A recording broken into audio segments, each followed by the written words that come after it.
नमस्कार, आप देख रहे हैं आपन उत्तराखंड और आपके साथ मैं हूं निशा। तो चलिए बुलेटिन की शुरुआत करते हैं। उत्तराखंड में तहलका मचाने वाले अंकिता मर्डर केस में मुख्यमंत्री पुष्कर सिंह धामी ने उनके घर वालों को 25 लाख रुपया मुआवजा देने का ऐलान किया है।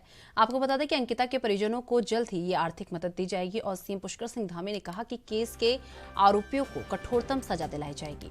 मामले में जल्द ही न्याय के लिए इसकी सुनवाई फास्ट ट्रैक कोर्ट में की जाएगी। उत्तराखंड भारतीय जनता पार्टी किसान मोर्चा का उत्तर क्षेत्रीय प्रशिक्षण वर्ग का आयोजन 29 और 30 सितंबर को देहरादून में किया जाएगा। आपको बताते हैं इस प्रशिक्षण वर्ग में 8 राज्य उत्तराखंड, दिल्ली, पंजाब, चंडीगढ़, हरियाणा, हिमाचल प्रदेश, जम्मू कश्मीर और लद्दाख के लगभग 400 प्रतिनिधि प्रतिभाग करेंगे। इस प्रशिक्षण वर्ग में भारत सरकार और राज्य सरकार की किसान कल्याणकारी योजनाओं और उपलब्धियों पर प्रकाश डाला जाएगा।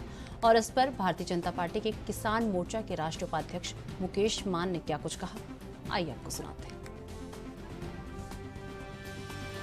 भारत में प्रशिक्षण वर्ग हो रहा है, उसी के अनुसार उसी के तहत अब हमारा 8-8 राज्यों 10-10 राज्यों के हिसाब जोन के हिसाब से चल रहा है। उसी कड़ी में हमारा अभी उत्तराखंड में प्रवास 8 राज्यों का होना तय हुआ है। उत्तराखंड, दिल्ली, पंजाब, चंडीगढ़, हरियाणा, हिमाचल प्रदेश, जम्मू कश्मीर और लद्दाख में। इसमें हमने 29 और 30 तारीख देहरादून में ही तय की है, जो हमारा प्रदेश किसान मोर्चे के नेतृत्व में होगा। और इसमें हमने 14 सत्र तय किए हैं। उसमें हमारा उद्घाटन सत्र 29 तारीख को होगा, जिसका हमारे राष्ट्रीय अध्यक्ष उद्घाटन करेंगे और उसके समापन हमारे माननीय राष्ट्रीय संगठन महामंत्री आदरणीय BL संतोष जी के द्वारा होगा। उसमें माननीय मुख्यमंत्री उत्तराखंड। अंकिता भंडारी मर्डर केस को लेकर उत्तराखंड में सियासत जारी है। आपको बता दें वहीं कांग्रेस के आह्वान पर सर्वदलीय धरना प्रदर्शन किया गया।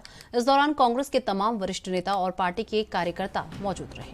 कांग्रेस पार्टी के पूर्व प्रदेश अध्यक्ष गणेश गोदियाल के नेतृत्व में दिए गए धरने में पूर्व मुख्यमंत्री हरीश रावत, नेता प्रतिपक्ष यशपाल आर्य, कांग्रेस के प्रदेश अध्यक्ष करण महारा और पूर्व विधायक मनोज रावत शामिल हुए। इस दौरान कांग्रेस के प्रदेश अध्यक्ष करण महारा ने सरकार पर गंभीर आरोप लगाते हुए कहा कि सरकार अंकिता हत्याकांड से जुड़े साक्ष्यों को छिपा रही है और उन्होंने कहा कि पीड़ित के परिवार को बदनाम किए जाने की कोशिश की जा रही है, जो कि चिंता का विषय है।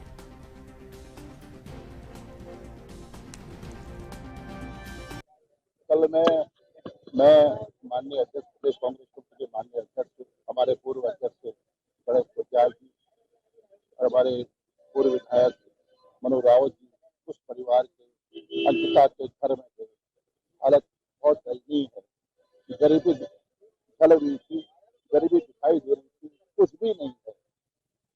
अंकिता अपने परिवार के, अपने पिताजी के, अपने छोटा भाई उसके भरण पोषण के लिए नौकरी की तलाश में जाती है, फूड स्टोर पे जाती है और उसकी हत्या कर दी जाती है। और राजस्व पुलिस उसके पिताजी जब जाते हैं, जानकारी होती कि वो गायब हो गई है, तो उसको FIR करने के लिए, प्राथमिक दर्ज करने के लिए स्थानीय पटवारी के पास जाते हैं। वो नानुपुर करता है, उसकी रिपोर्ट लिखी जाती है।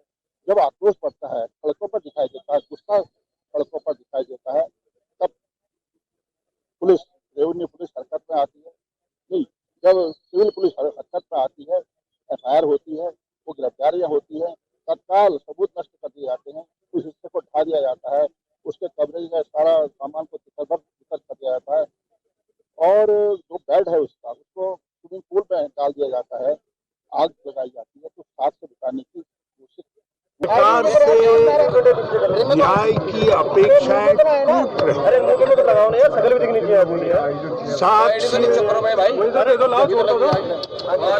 अंकिता के हत्यारों को सजा तभी मिल पाएगी जब साक्ष्य बचेंगे। साक्ष्य नष्ट किए जा रहे हैं, समय पर कोई कदम नहीं उठाया गया है ताकि जो चहेते हैं हत्यारों के, अंकिता के हत्यारों के, उनको साक्ष्य नष्ट करने का मौका मिल जाए, गिरफ्तारी में देरी हुई, अंकिता की बॉडी को रिकवर करने में देरी हुई, हम लोग चाहते हैं कि अंकिता हत्या मोबाइल आदि दूसरी चीजें आज भी नहीं ढूंढी गई। 25 लाख रुपए बहुत कम है, ज्यादा दिया जाना चाहिए था, क्योंकि वो कमाने वाली एकमात्र वहाँ लड़की है उस घर की, नहीं तो क्यों एक रिजॉर्ट में आके काम करती, 10,000 की तनख्वाह में काम कर रही थी। और ये कोई खैरात मुख्यमंत्री नहीं दे रहे, कोई दूसरा मुख्यमंत्री होता वो भी देता। हम ये कह रहे हैं कि आप सफेद पोस्ट नेता या जो हाई प्रोफाइल व्यक्ति है जिससे एक्स्ट्रा सर्विसेज के लिए उस अंकिता पे दबाव डाला जा रहा था, अगर मुख्यमंत्री वाकई में न्याय करना चाहते हैं, वाकई में उस परिवार की मदद करना चाहते हैं, तो उस हाई प्रोफाइल व्यक्ति का नाम सार्वजनिक करें, जल्दी से जल्दी पकड़े। और जो पुलिस के सबसे आला अधिकारी हैं जिन्होंने टेप की सारी कन्वर्सेशन अपनी और मिस्टर भंडारी की, और वो क्यों टेप करे और क्यों उसको सार्वजनिक किया गया, इस बात देखिए बहुत संवेदनशील और बहुत दुखद घटना है। और मुझे लगता है चाहे कोई भी राजनीतिक दल हो, चाहे कोई भी व्यक्ति हो, इस घटना पर राजनीति करने के बजाय इसमें सहानुभूति उस परिवार के प्रति रखनी चाहिए। और जिनको किसी प्रकार से कोई जांच से कोई शिकायत और सुझाव देने हो तो उनको SIT गठित की गई है, उसको अपने सुझाव देने चाहिए या शिकायत करनी चाहिए। और जिस प्रकार से हमारे यशस्वी मुख्यमंत्री माननीय पुष्कर सिंह धामी जी ने परिवार के प्रति अपनी संवेदना व्यक्त की है और अंकिता के परिवार को सरकार की ओर से 25 लाख रुपए की आर्थिक सहायता की घोषणा की है। इसके साथ ही उस अंकिता को और उनके परिजनों को तत्काल प्रभाव से जल्द न्याय मिले, इसके लिए फास्ट ट्रैक कोर्ट का भी ऋषिकेश में अंकिता भंडारी को न्याय दिलाने के लिए बड़ों के साथ अब स्कूली बच्चे भी सड़क पर उतर आए हैं। आपको बता दें कि प्राथमिकी स्कूल में पढ़ने वाले बच्चों ने स्कूल से कोतवाली तक अंकिता के पक्ष में पहले जुलूस निकाला और फिर कोतवाली में नारेबाजी कर प्रदर्शन किया। इस दौरान स्कूली बच्चों ने अंकिता के हत्यारों को फांसी देने की मांग की है। कोतवाली में पहुंचे स्कूली बच्चों का ये नजारा हर तरफ आकर्षण का केंद्र बना रहा और कोतवाली में पहले से ही मौजूद कांग्रेसियों ने बच्चों को इस तरह इंसाफ के लिए कोतवाली में आते देखा तो वो भी अचंभित दिखाई थे। वहीं टीचर्स ने सरकार से अंकिता के हत्यारों को सरेआम चौराहे पर गोली मारने की मांग की है।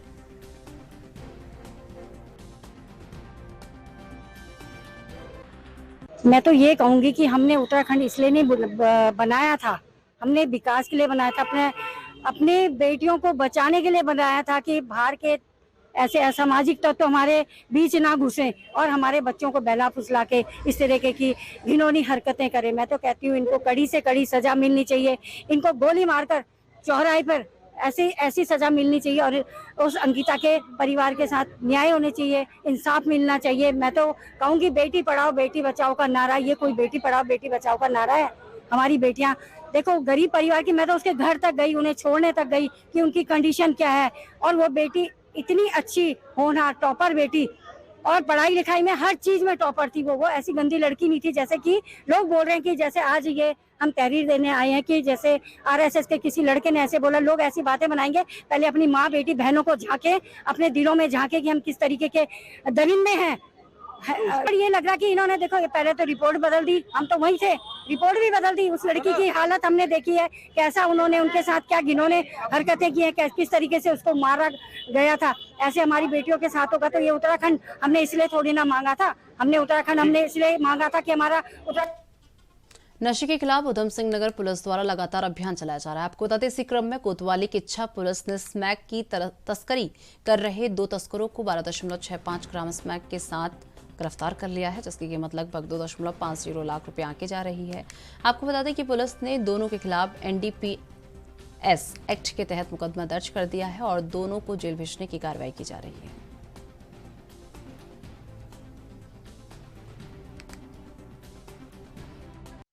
उच्चाधिकारियों के आदेश पर निरंतर नशे के विरुद्ध जो है कार्रवाई की जा रही है। इसमें जागरूकता अभियान के साथ साथ जो अवैध कारोबार करते नशे का उनके खिलाफ भी कड़ी कार्रवाई की जा रही है। इसी क्रम में 2 मुलजिम हम लोगों ने अरेस्ट किए हैं, अरशद खान और शाहबाज कुरैशी। ये लोग यहीं के स्थानीय रहने वाले हैं और बरेली के बहेड़ी क्षेत्र से ये लोग स्मैक लाते थे और किच्छा में रहने वाले लोगों को छोटी छोटी क्वांटिटी में अच्छे प्रॉफिट पर ये लोग सेल करते थे। तो इनसे हम लोगों ने बातचीत की है और पूछताछ इनसे जारी है और इसमें बैकवर्ड और फॉरवर्ड लिंकेजेस जितने भी हैं वो इसमें खंगाले जा रहे हैं और इसमें जो भी सोर्स होगा सोर्स तक हम लोग पहुँचेंगे और उनके खिलाफ भी कड़ी कार्रवाई करेंगे। और इस टीम से डेफिनेटली इसके काम से जो है सराहनीय काम है और नशे की प्रवृत्ति पर रोक लगेगी। और SSP साहब उधम सिंह नगर जिले के काशीपुर निवासी एक महिला ने जसपुर कोतवाली के कोतवाल अशोक कुमार पर शारीरिक शोषण के आरोप लगाए हैं। मामले से महिला ने आज देहरादून में DGP से मिलकर शिकायत की और सबूत के तौर पर वीडियो दिखाए। पीड़ित महिला ने बताया कि वो 12 सितंबर को जसपुर कोतवाली में रवि कुमार पंडाल के खिलाफ रिपोर्ट दर्ज कराने गई थी। मामले में कोतवाल ने महिला को अपने कमरे में बुलाया और उसके साथ अश्लील हरकत करने लगा। जानकारी के अनुसार मामले की गंभीरता को देखते हुए DGP अशोक कुमार ने अशोक कुमार को सस्पेंड कर दिया और जांच किसी महिला अधिकारी से कराने के लिए SSP उधम सिंह नगर को निर्देशित किया है।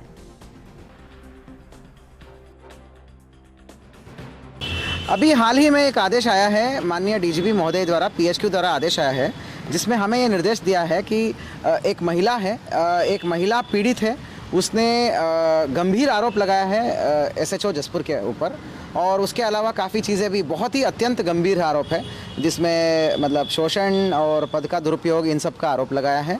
इस घटना का संज्ञान लेते हुए तत्काल जो है DGP महोदय ने हमें निर्देश दिया है कि SHO जसपुर के ऊपर निलंबन की कार्रवाई अमल में लाना है और तत्काल जो है वैधानिक कार्रवाई ही अमल में लाने चाहिए।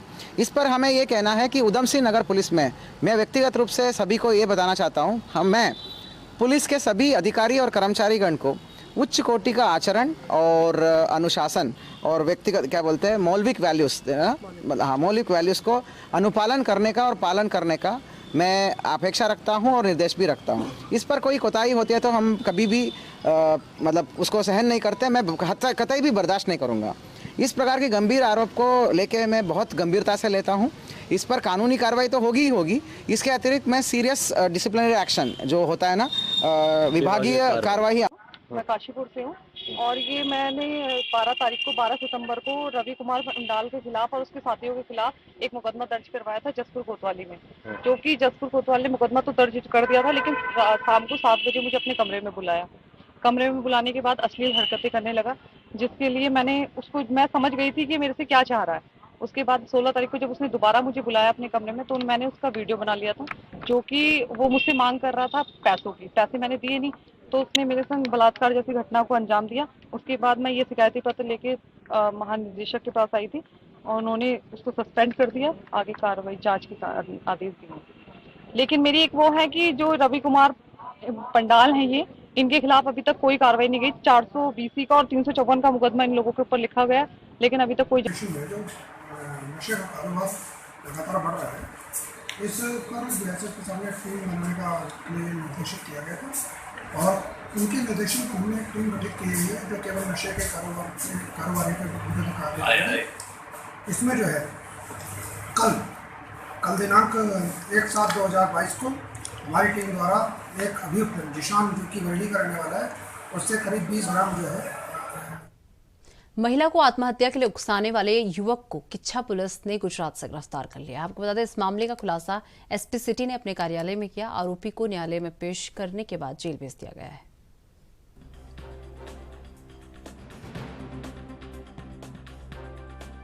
एक और मामला है जिसमें 306 का एक केस रजिस्टर्ड किया गया था।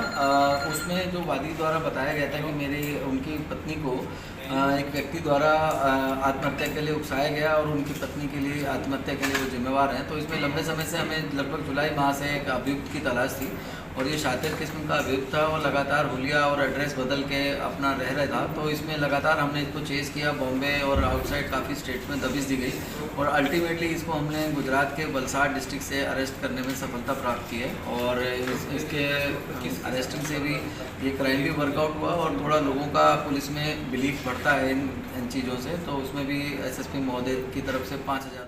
तो चलिए मेरे साथ अपूर्ण उत्तराखंड में बस इतना ही। देश दुनिया की तमाम बड़ी खबरों के लिए देखते रहिए NB न्यूज़। नमस्कार।